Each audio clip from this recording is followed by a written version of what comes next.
When you hear the word Vedas, what comes to mind? Probably some ancient, dusty books, right? Well, today we're going to flip that idea on its head.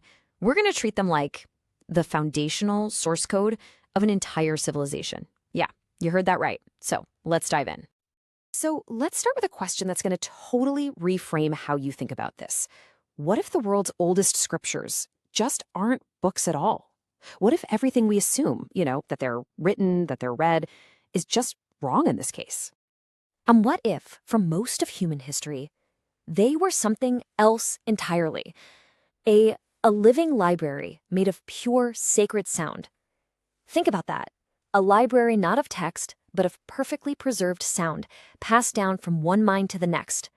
Okay, and here's the real kicker, the biggest twist of all. What if they don't even have authors? Seriously, what if the sages we associate with these texts didn't write them, didn't create them at all? This is the core mystery we're cracking today. Okay, so to even begin to understand the Vedas, you first have to get your head around this really brilliant two-part system that governs all Hindu sacred texts. It's all about a hierarchy of authority. All right, so on one side, you've got Śruti. That literally means that which is heard. This is tier 1, the absolute supreme authority. In this category, it's exclusive. It's only for the Vedas. They're seen as direct divine revelation.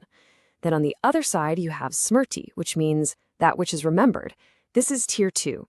It's basically everything else. The great epics you've heard of, like the Ramayana and Mahabharata, all the mythologies, the law codes.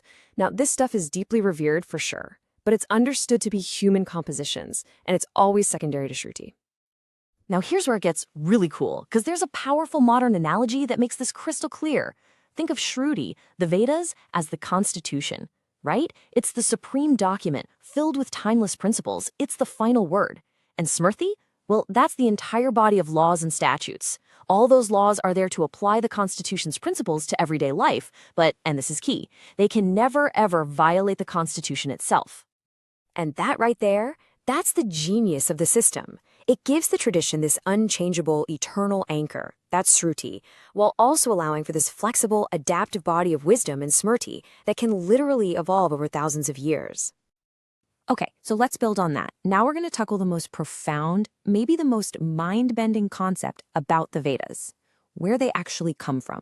This is where we get to that wild idea of them being authorless.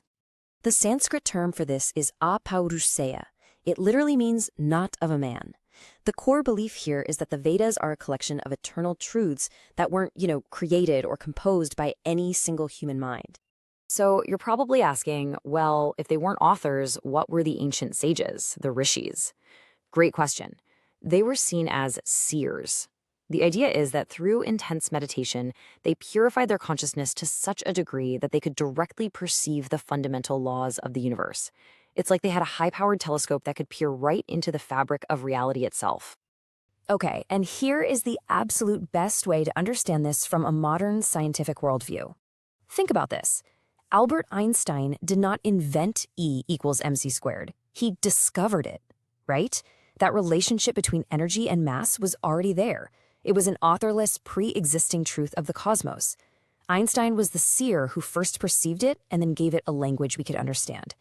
The rishis were seen in the exact same way, as spiritual scientists discovering timeless cosmic truths. Okay, so you've got this huge library of discovered cosmic laws, but for thousands of years, none of it was written down. So how on earth was it preserved with perfect, 100% fidelity?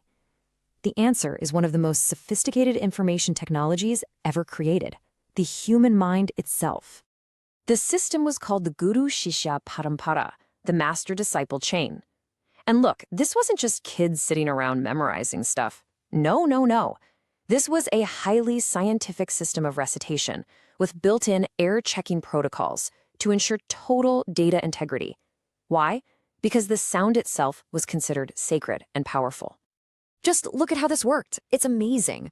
First, a student learns the Padapata, which breaks entire sentences down into individual words. Simple enough. But then they move to the Kramapata, linking words in these overlapping pairs, 1, 2, 2, 3, 3, 4, and so on. After that, advanced scholars would learn patterns like the Jetapatha, which is this braided pattern of 1, 2, 2, 1, 1, 2. And finally, you get to the Ganapatha, which is, it's just this incredibly dense, complex pattern. This whole multi-layered system turned the human mind into a kind of supercomputer, preserving the sacred sound perfectly for thousands of years. It's just incredible. So how does this ancient, complex system actually connect to the modern world? How do people experience this tradition today? This brings us to our final big idea. Let's use one last analogy to tie it all together. The Vedas, the Śruti, they're like the deep, powerful ocean. It's the ultimate source of everything. It's vast, revered, and respected, but you don't really interact with its deepest parts every single day. The epics and stories of Smṛti, on the other hand, they're like the waves on the surface. They are the dynamic, visible, totally accessible parts of the tradition, the stories, the festivals, the moral lessons we all know and love. The waves are what you see and feel in your daily life. But everyone understands that they get all their power from that deep, vast ocean beneath. All right, let's pull it all together. What have we decoded today? First, the Vedas are Śruti, heard divine revelation, not just books. Second, they're aparushaya, authorless truths that were discovered by seers. Third, they were preserved for millennia by a kind of human supercomputer, that incredible oral tradition. And finally, they are the deep ocean to the cultural waves of Smṛti that we experience today. So if we circle all the way back to where we started, that source code idea, now we can see it clearly. The Vedas aren't just books. They are the heard and revealed source code of the cosmos itself. And let's be absolutely crystal clear on this final point, because it's the most important one. This code was discovered, not invented. It was perceived by ancient spiritual scientists who tuned their consciousness to the fundamental frequencies of the universe. So we've decoded what they are, the structure, the origin, the authority, but that leaves one massive question just hanging in the air, doesn't it? What's actually inside that source code? We'll get into that next time.